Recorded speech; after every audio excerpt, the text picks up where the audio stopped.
In 2016, IWM was contacted by the family of one of the soldiers shown in this photograph.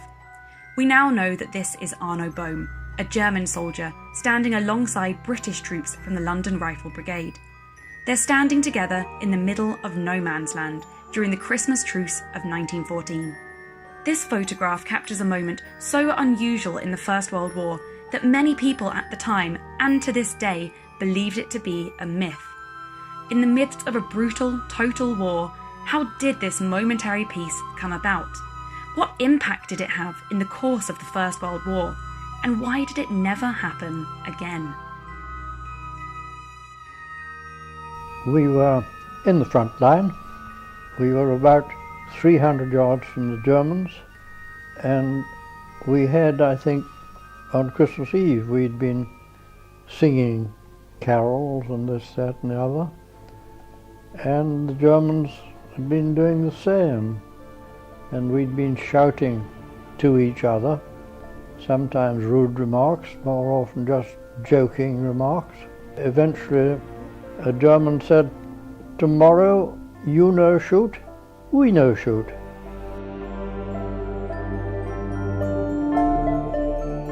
At the start of the war, many believed it would all be over by Christmas. However, by December that year, it was obvious that this was not the case, and thousands of families and soldiers were facing a Christmas of separation, grief, and hardship.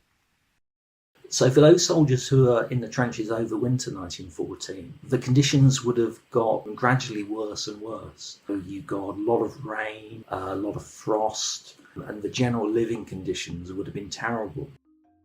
But the British troops were not alone. In the trenches opposite theirs, sometimes only 30 yards away across the strip of no man's land, were German soldiers in the exact same situation.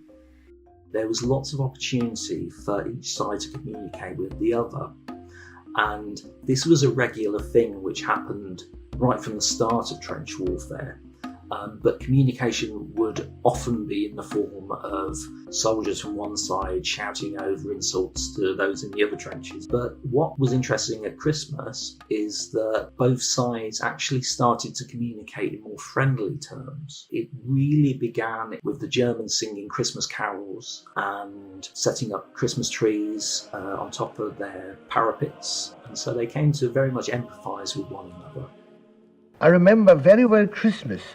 I remember the Christmas day when the German and the French soldiers left their trenches, went to the barbed wire between them with champagne and cigarettes in their hands, and had feelings of fraternization and shouted they wanted to finish the war. And that lasted only 2 days, 1.5 really, and then strict order came that no fraternization was allowed, and we had to stay back in our trenches. The Christmas truce varied in different parts of the front line. Ceasefires were hastily arranged, sometimes to enable the collection and burial of bodies or to allow the trenches to be repaired. In other cases, the soldiers simply enjoyed fraternising with the other side. And we shared fags, goodies with the Germans. And then from somewhere, somehow, this football appeared. Was it a proper football? It was a proper football. But we didn't form a team. It wasn't a team game in any sense of the word. You know, it was a kick about. Everybody was having a go. It came from their side. It wasn't from our side where the ball came. How many people were taking part, do you think? Well, I should think there'd be at least a couple of hundred. Did you kick the ball? Oh yes, I had a go at it. I was pretty good then, 19. But while some parts of the front line were playing football and swapping stories, others were confused by what they heard or felt no inclination to socialise with those they had so recently been fighting. After a few moments, there were lighted objects raised above the German parapet. The Germans were shouting over to our trench. There's no doubt about that at all.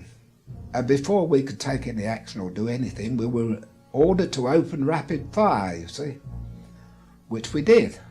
The Germans did not reply to our rapid fire. They simply carried on with their celebrations and were having a very fine time indeed. They certainly were not going to do it anymore. They thought that we were idiots, I suppose we were. Well, not us, but the command, you see.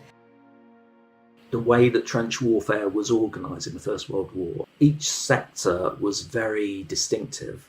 And so you wouldn't necessarily know what was happening in the sector next door to you. And you do get stories of one area of the front where they're experiencing a truce, but then suddenly they get fired on by the troops in the next sector who don't realise what's happening. For those soldiers not involved, the truce must have seemed unbelievable, and even more so for those back home. For months, the media and government propaganda had shaped a perception of German soldiers as bloodthirsty enemies, baby-eaters, devils, ruthless killers. But news of the remarkable Christmas truce soon spread abroad. By the end of December, letters and photos arrived home, and newspapers began to publish accounts of the truce. My father was delighted to have a letter giving such a description of events, and he sent them up to the Daily Telegraph. I got into a frightful rocket. That showed up that it must have been me who wrote it, and Mossy got hold of me, gave me an awful dressing down for daring to write to the press. But of course I didn't. My old man wrote to the press. These photographs were taken on personal cameras that some soldiers had taken with them into the trenches. Photography in the trenches was discouraged for obvious reasons, but during the Christmas truce of 1914, soldiers on both sides of the trenches could not resist the opportunity to document such a unique event. At the beginning of January 1915, the newspapers suddenly start printing these letters. And to begin with, there was a certain amount of disbelief. But then over time, suddenly photographs started to appear as well. And by that time, the evidence was clear that this did happen. It wasn't a myth. And the media at the time absolutely loved it. There were lots of discussions in the newspapers about whether this was a good thing or a bad thing. And, you know, in a way, it's a wonderful snapshot of Christmas 1914 when attitudes were still slightly naive because the war had only really just begun. You find that in 1915 and onwards, the war becomes almost a much more serious endeavour. The Christmas truce would come to be remembered as something of a blip in the regular conduct of the war. It conflicted with the patriotic aggression required by both sides. It also served to highlight the great contrast between war and religion.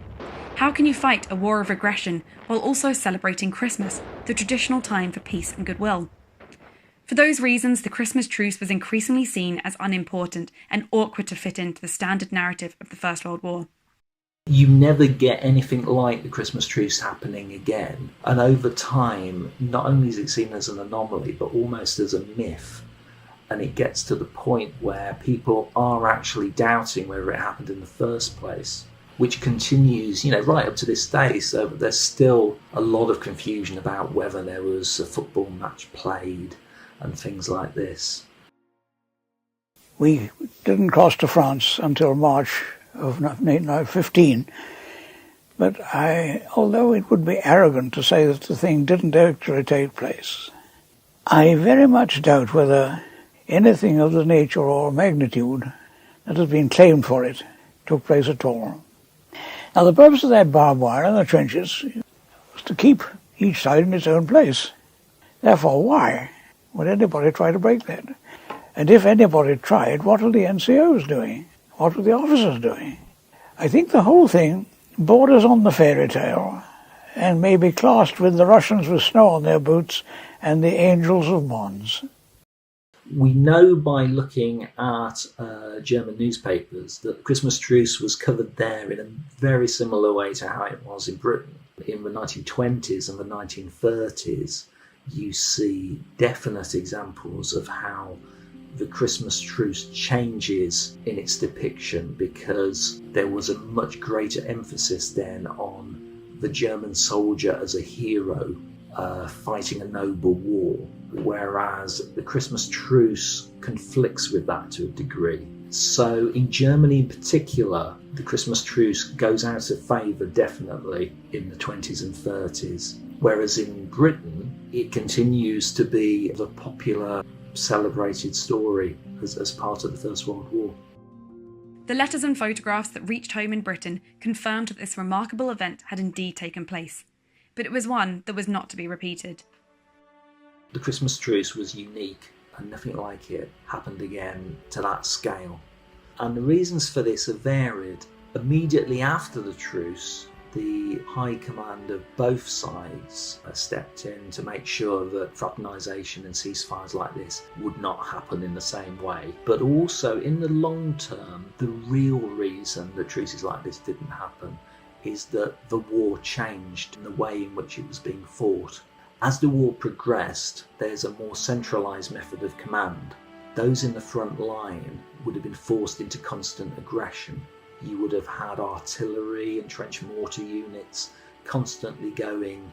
And also, of course, as the war progressed, it took a far nastier turn. So you get things like gas warfare introduced, an increasing number of civilian casualties. You also get incidents like the sinking of the Lusitania. The temptation, I suppose, to empathise with the enemy and the desire to fraternise with them changed dramatically from 1915 onwards. It can be argued that the Christmas truce made little difference to the course of the First World War, but it would be remembered as a crucial moment in history. The truce has featured in films, television programmes, inspired songs, and even featured in adverts. It's become part of the symbolism used when discussing the First World War, as synonymous with that conflict as poppies, mud, and war poets. This unique event has become legendary, in part because the idea of peace at Christmas in such an unlikely place is an irresistible story. But its enduring legacy is also due to these incredible photographs and the interviews from those who were there, documenting an event that to so many still seems wholly unbelievable.